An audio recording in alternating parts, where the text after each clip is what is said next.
সৌমদা, যে অপ্রকাশিত গল্পটা আমরা দেখছিলাম আর কি, ছবিটা বেশ অন্যরকম টানটান একটা ব্যাপার। সব থেকে প্রথম যে প্রশ্নটা আছে ছবির কালার এবং আমাদের জয় থাকছে সম্পূর্ণ অন্যরকম সবটা মিলিয়ে একটু।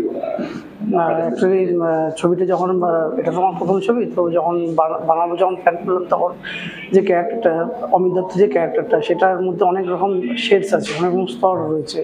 একটা সাইকিক একটা মানুষ, তার ভিতরে বিকৃত বিভিন্ন চিন্তা ভাবনা ইচ্ছা, তো সেটাকে এক্সিকিউট করার জন্য আমি দেখলাম যে জয়দার জায়গাটা সবথেকে বেশি ভালো আর কি। তো এই জন্য জয়দাকে অ্যাপ্রোচ করে এবং জয়দা খুব ভালো কাজ করেছে। আর আরেকটা কী বলছি, ছবির কালারটা, হ্যাঁ এইটা যেহেতু একটা ডার্ক জেনারের ছবি, সেই জন্যে আমরা কালারটাকে একটু ডার্কিশ রেখেছি আর কি, যাতে হ্যাঁ এটা যেহেতু ডার্ক জেনারের ছবি, তো এটা আমি এবং আমাদের যে ডিওপি আশিস হালদার, আমরা সবাই মিলে আলোচনা করেছি যে কালারটাকে ডার্ক রাখতে আর কি, যে ডার্ক জনারটাকে যাতে তুলে ধরা যায় আর কি। তো সেইভাবে কালার গ্রেডিংটা করা হয়েছে আর কি। ছবির কনসেপ্ট কার এবং ছবির কনসেপ্ট আমার, ছবির কনসেপ্ট আমার, হ্যাঁ চিত্রটা আমারই, সংলাপ চিত্রনাট্য গল্প আমারই, সঙ্গীতটা আমার তৈরি করা। তো যাক, এবার মানুষের ভালো লাগলে বেশ। একসঙ্গে এতগুলো সামলেছেন, প্রথম ছবি আবার, চাপ ছিল? না, চাপ না, এটা তো ইচ্ছে, এটাই তো মানে চেয়েছিলাম। তো এটা মানে প্যাশনটা যখন কাজের মধ্যে আসে তখন তো এর থেকে ভালো কিছু পাওনা হতে পারে না। এটার মধ্যে ব্যস্ত থাকা বা এই চাপের মধ্যে থাকতেই পছন্দ করবো আর কি। ব্যস্ত বলছো, ব্যস্ত গানটা পপুলার হয়েছে, ব্যস্ত নামটা। এবং আরেকটা যেটা ছবিটা দেখতে দেখতে ভাবছিলাম যে এত সুন্দর একটা ছবি, কিন্তু সেই অর্থে কিন্তু দর্শকের কাছে ভালো জিনিস সবাই জানে যে এখন মানে আমাদের পশ্চিমবঙ্গে একটা খুব সবারই মন ভারাক্রান্ত। তো আমরা চেয়েছিলাম যে খুব বেশি করতে না, কিন্তু তাতেও যেটা হয়েছিল যে প্রথমে আমরা প্রমোশনাল স্ট্র্যাটেজি যেটুকু যা নিয়েছিলাম, সেখানে কিন্তু মানে যিনি করেছিলেন সেরকমভাবে আমাদের সহযোগিতা করেনি। তারপর রানাদার কাছে গিয়ে এই ব্যাপারটা হেল্প পেয়েছি এবং ইয়ে হয়েছে। তো ওই জন্য শুরুতে আমরা সেভাবে মানুষের কাছে প্রচারটা করতে পারিনি আর আস্তে আস্তে মাউথ পাবলিসিটি যেটা দেখছি কালকে নজরুল দত্ত হাউসফুল গেছে, টোটাল হাউসফুল। তো এগুলোই পাবো না আর কি বলবো। প্রত্যাশা বাড়াচ্ছে ছবি তৈরির ক্ষেত্রে? আমি প্রত্যাশা নিয়ে এসেছি যে ছবিটা ভালো লাগুক বা খারাপ লাগুক, আমি এখন বানাবো, ঠিক আছে? তো সেখানে ভালো লাগলে এটা তো অবশ্যই একটা বাড়তি পাওনা, কিন্তু আমি কাজ করতে এসেছি, আমি কাজ করবো।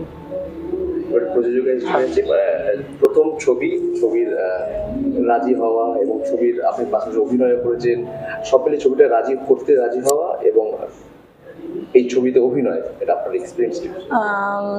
রাজি হওয়া বলতে যখন স্ক্রিপ্টটা তৈরি করে তখন ও আমাকে একটা খুব ভালো ব্যাখ্যা দেয়, যেটা হচ্ছে যে আমরা কেন সাউথ বা হিন্দি ছবিগুলো যেগুলো হয় সেগুলো আমরা রিলেট করতে পারি, কারণ সেগুলো সেই জনার থেকেই তৈরি করা হয়, যেরকম চন্দন কাঠ নিয়ে হোক বা অন্য কিছু নিয়ে হোক।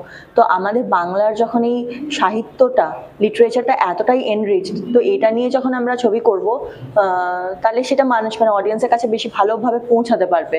তো এটা একটা কনভিন্স হওয়ার কারণ। আর তারপরে ওই স্ক্রিন প্লেটা এত সুন্দর, মানে প্রথম থেকেই কীরকম ফ্রেম হবে, শটটা কিভাবে নেওয়া হবে, এগুলো অলরেডি ওর মাথার মধ্যে ড্র করা ছিল, যেটা আমাকে ডিরেক্টর খুব ভালোভাবে বোঝাতে পেরেছিল। আর তারপরে তো সাকসেস দেখতেই পাচ্ছি, যেহেতু আমাদের সেরকমভাবে পাবলিসিটি হয়নি। আর অভিনয় বলতে অভিনয় সেরকমভাবে নয়, আমরা কলেজ স্ট্রিটে সেদিনকে প্রচণ্ড মানে ব্যস্ত, একটা টাইট শিডিউলের মধ্যে ছিলাম, তখন আর কাউকে পাচ্ছি না।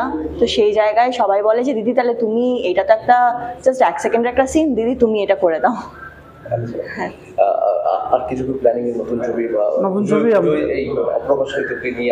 একদম মানে যেরকম ভাবে চলছে, ভগবানের কাছে একটাই প্রার্থনা করছি এবং মানুষকে বলছি যে নতুন ছবি যেমন আসছে, এই কাজটাও যেন পুজোর পর পরেও যদি চলে, তো সেটা একটা খুব বড় পাওনা হবে। আমি চাইছি যে ছবিটা চলুক যতদিন পারা যায় আর কি, মানুষ দেখুক এবং ভালো লাগুক, সেটাই।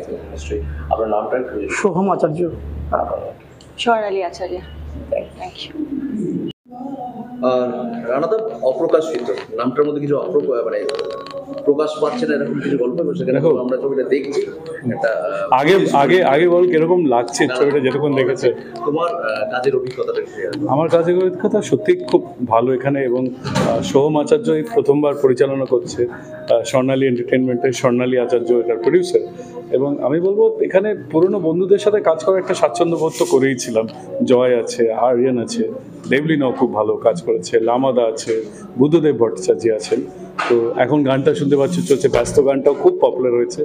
এবং এখানে আমি এই প্রথমবার এরকম একটা প্রচণ্ড গ্রে, একটা খুব ক্রুড ক্যারেক্টার দেখে থাকছি। এরকম ঠিক ভায়োলেন্ট ক্রুড ক্যারেক্টার আগে করিনি, বাট এবার করে বেশ ভালোই লাগছে। আর বন্ধুদের সাথে কাজ করার তো একটা আলাদা অভিজ্ঞতা, একটা আলাদা মজা থাকে। যেটা বলছিলেন যে প্রযোজনা যে আছেন নতুন পরিচালনা, হ্যাঁ, পরিচালনা করছে, এটা তারও প্রথম অভিপ্রায়। সোহম আচার্য ও প্রযোজকও বটে, এবং ও সঙ্গীত পরিচালকও এই ছবিটার। খুব সুন্দর গানটা শুনতে পাচ্ছ এখন। আর স্বর্ণালী আচার্য, স্বর্ণালী এন্টারটেনমেন্ট, ও প্রথমবার প্রযোজনা করছে।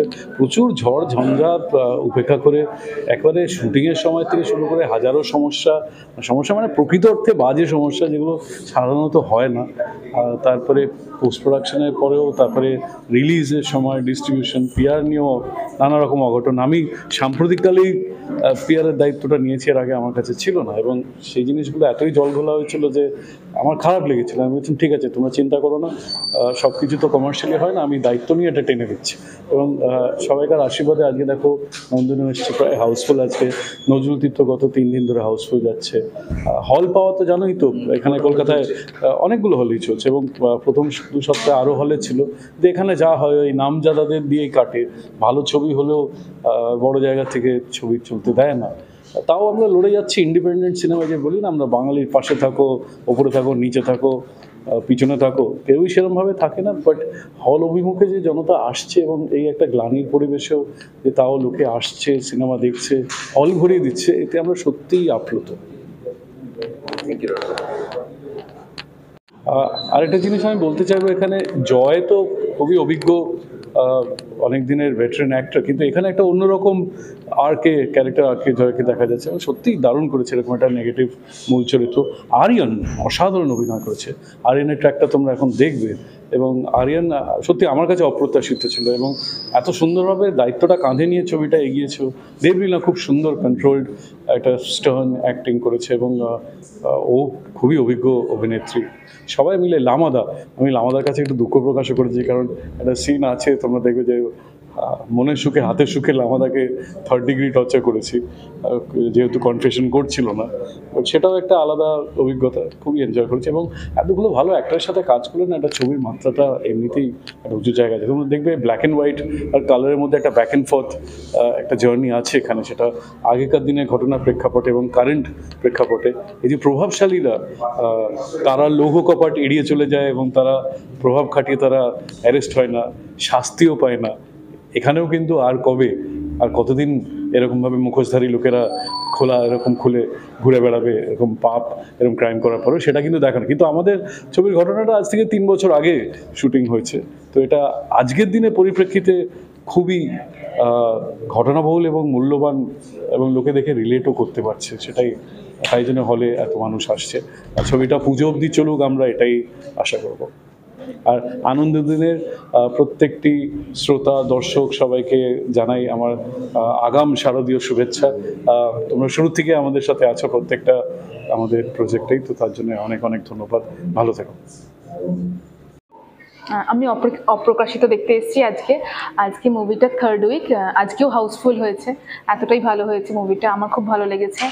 এখানে যারা অ্যাক্টিং করেছে, জয়দা, দেবলীনাদি, রানাদা, সবার অ্যাক্টিং খুব ভালো লেগেছে। পুরো মুভিটাই ডিরেকশন, মুভিটাতে একটু সাসপেন্স আছে, সব মিলিয়ে খুব ভালো লেগেছে মুভিটা। আমার নাম পূজা চ্যাটার্জি।